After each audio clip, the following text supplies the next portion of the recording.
Un jour, j'ai ouvert un livre de Raymond Depardon, ses images et aussi une longue interview, et ça m'a fasciné, à tel point que j'ai décidé d'étudier la photographie. Et donc c'est à partir de ça que, en 2007 je pense, oui, je me suis inscrit au 75 à l'école à Bruxelles. J'avais aucune connaissance de la photographie, un très bon souvenir et une bonne formation.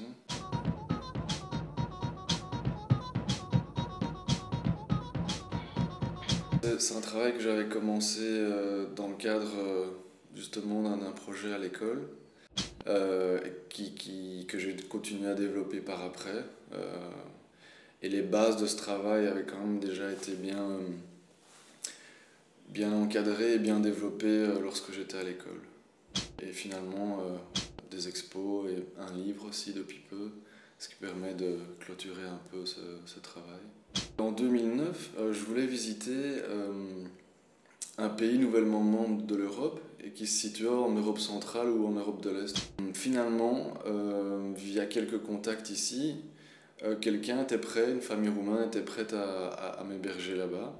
Petit à petit, j'ai rencontré d'autres personnes aussi, des personnes qui sont devenues des amis, et si bien qu'à la fin, j'allais au moins une fois par an visiter ses amis, mais aussi voyager un peu à travers le pays, découvrir.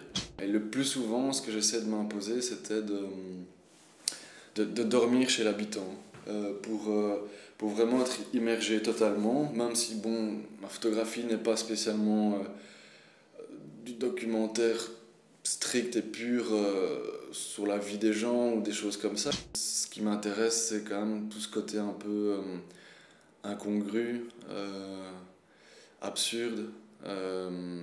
C'est vraiment cet angle-là que j'aime bien en photo et que j'ai choisi d'adopter et que j'ai choisi pour ce travail en Roumanie.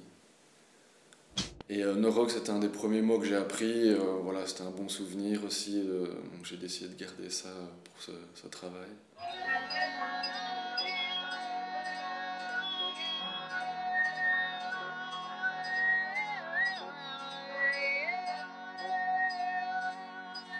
Ok, parfait.